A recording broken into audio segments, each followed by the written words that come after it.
folks, first things first, thank you very much to all the new subscribers that have come along, everyone that's left a comment, a like, a share, even a dislike. Thanks very much. It does help, believe it or not. Those of you on the Patreon page, what can I say? Welcome to the clan. You folks are really helping me at the moment. You're helping the channel develop. Your support means that I can put fuel in the tank and go that little bit further, hopefully to make the channel that wee bit more enjoyable for you and everyone else involved, including me. So thank you for that. If you've not heard about the clan yet, check out the link below, pop along, and if it's someone you want to be involved with, whew, smell that wacky, then feel free. Whew. Well, boys or girls, maybe if you got out the van and took a walk, you might actually smell what's going on right behind you. Anyway, oh, you got to love traffic and traffic lights in London. So if you got this far, folks, you are either planning a trip around the world, interested in one, or this has just popped up for whatever reason on your YouTube feed. So welcome. This video, some hints and tips for travelling around the world. This is predominantly to do with doing it by motorcycle, but you could probably use them for any other means of travel. So without further ado, let's go. Oh look, another red light.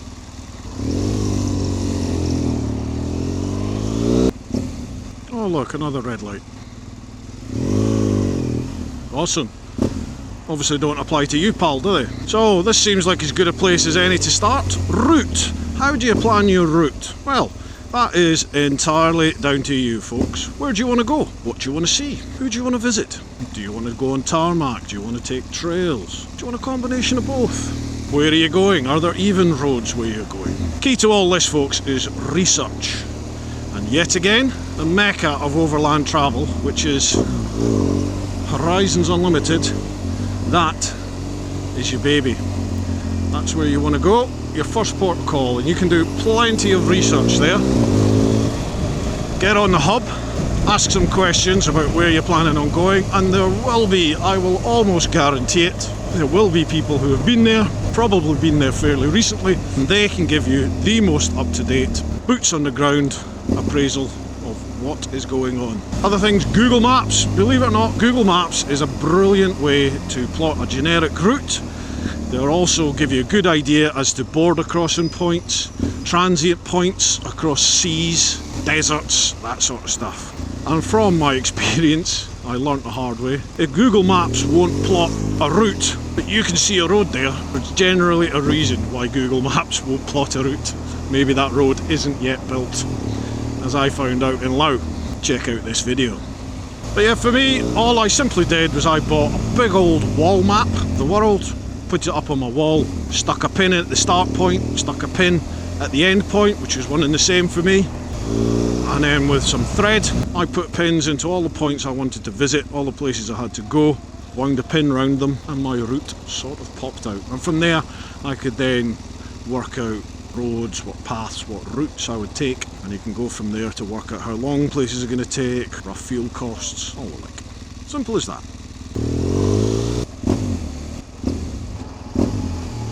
Those job ROSPA or IAM amongst you will take this as a bad example of route planning.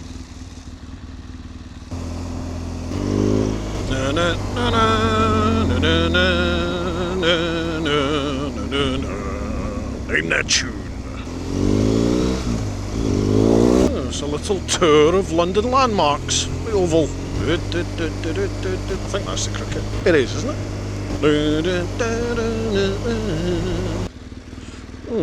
And that brings me on to the next one. Fuel. Can't even filter in London anymore.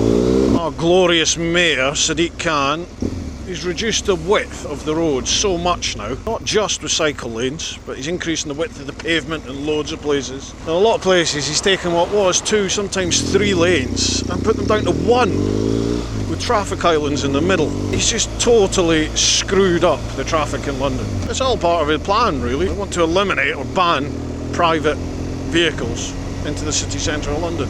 The tree huggers amongst you might think that's a great thing. All well and good, but he hasn't got the infrastructure in place to facilitate all those people who take private transport. There's not enough space to get them onto public transport, and it costs a fortune. Oh well, it's going to happen. But anyway, fuel. I get asked this all the time. What do you do about fuel? Well, believe it or not, folks, motorbikes and cars and scooters, vehicles of all sorts, they all need fuel, whether that's petrol or diesel. So there's fuel available everywhere. Literally, you can be in the arsehole of nowhere, go around the corner and there's a petrol station. That's happened to me again in Laos. Now, they're not always petrol stations as you and I will know them. They're not always big forecourts with pumps and everything like that. But if you can see mopeds, there will be somewhere to get fuel. What I would recommend to you is if you've got a catalytic converter on your bike, take it off. Particularly if you're going to some places in Africa. If you take the cat off, your bike can now run on normal 4-star. There are a couple of places in the world, Mauritania being one of them, where it's 4-star fuel. It's not unleaded. If you've got a cat, I don't think the engine will run on anything but unleaded fuel. Could be wrong. Put in the comments below if I am. Advise me. But that's what I was told. So anyway, take the cat off. Fairly straightforward to do on most bikes, and that's a little bit of preparation for you. Forewarned is forearmed. My mum grew up in Peckham, you know, born and bred in Peckham. A little bit different from what it was when my mum grew up though.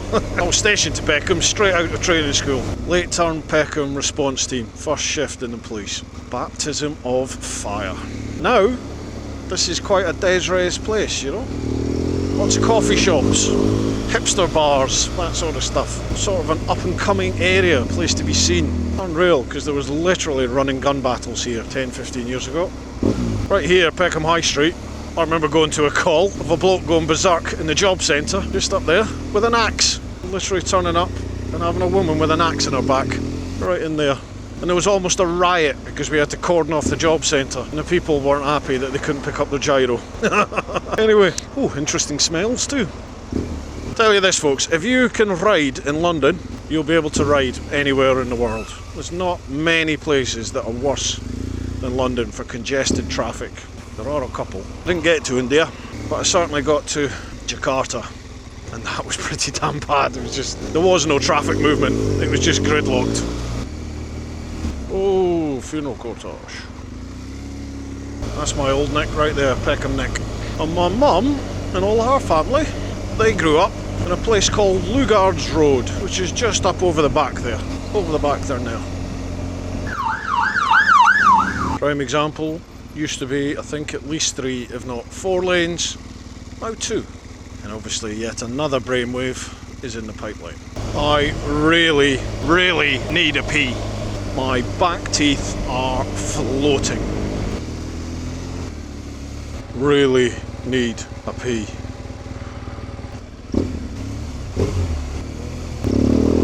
$119.9. At least in Mauritania they had the decency to rob me at gunpoint. Topical. Seek and ye shall find. You will pretty much always be able to find fuel. You might run out, but you won't be too far away from it in general. Whew, I really need a pee. I remember being down in South America, I think it was Chile or Peru, right up in the mountains, needing to get fuel. No sign of fuel anywhere, I was in the middle of nowhere. Came into a little village, found a guy outside the street, I think he was a copper, asked him, pointed to the fuel tank, gasolinas, took me around some back houses eventually to this lady's house, knocked on the door, he told her what I needed. She took me into her front room, and there was a whole load of like big water butts there, full diesel, unleaded, leaded. She took a pair of tights into a plastic bottle and ladled some fuel into it. And that was that, off I went. Like I said, where there's mopeds, there's fuel. No doubt. Eight. Excuse me. Oh, good job this hasn't got a zoom lens. Oh, God, I needed that. Hello mate, number 8 please pal. Cheers now. Service with a grunt. Oh, I needed that. So fuel, honestly, not an issue. My whole trip I ran out of fuel once. I did take, I think it was an extra, was it 7 litres I think I took? So you can buy these things called Roto Packs. I'll link in the description down below. Krieger stocked them when I went, other stockists are available. Basically they fitted inside a US 20 dry bag, and I could carry with me an extra sort of 7.5 litres of fuel, which on a Gixxer gave me about another 80 miles. And that would have been fine, but when I got to, I think, it was the Atacama Desert, but coming all up through Chile, there was fuel everywhere. Every 3 or 4 miles there was petrol stations. So I thought I'd passed the bit that I had to worry about fuel and didn't bother filling up the reserve, and then lo and behold, I get out into the Atacama Desert, driest place on earth. Boom, no fuel. So I ran out, but literally sort of 5-10 miles down the road from where I ran out of fuel, there was a petrol station. Managed to flag somebody down. They took me there, filled up with fuel, and they took me back to the bike.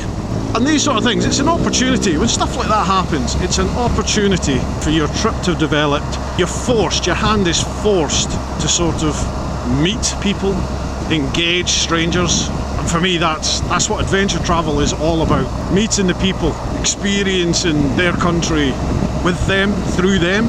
You never know, that chance meeting with somebody when you ran out of fuel, or you got a puncture, or you had an issue with your bike, some random member of public stopped to help you. That could lead to them inviting you back with their family for a meal, or going out for a drink and meeting other people there. And the next thing you know, you could end up living with a family for a week or two. You might end up at a barbecue with Russian Special Forces, or at the ranch of a MotoGP star. It's all this sort of stuff, you know. You never know what is round that next hill. Round that next hill, over that next hill, or round that next corner in adventure travel. It's just the greatest way to travel. There's no script, there's a generic plan, and off you go. I love it. Just got to post some books and stuff. Arjun Spannings, USA. Scott Cruikshank, Scotland. Dave Watrip, UK. And Alan McQuaker, Durham. Thank you very much for your support. The bits are coming to you.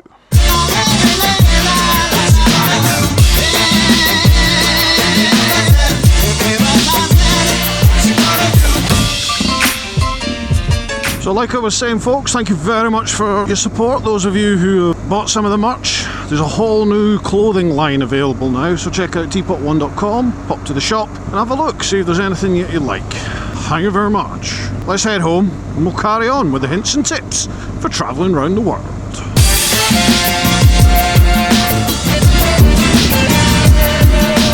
For duck's sake, slow down. Yeah, that's snow. It was 13 degrees yesterday. Bring me the summer. Well folks, as normal, I've rabbited on too long. It's dragging on a bit, isn't it? I hope you've enjoyed the video. There are lots of other vids in this series about how to plan a trip around the world, how to budget a trip around the world. Check out the playlist up above here and see what takes your fancy. Thank you again for all the Patreon support. There's been a big influx in that, and that really is helping out massively, especially at the moment. We're going to be picking up the tempo with the vids soon. I'm going to be getting out there and meeting up with as many of you as possible. So if you want to meet up, drop me a line in the comments, drop me a line on the Facebook page, the Twitter, the Instagram, or even info@TeapotOne.com. So for now folks, stay safe, keep enjoying yourselves, get out there and live your life.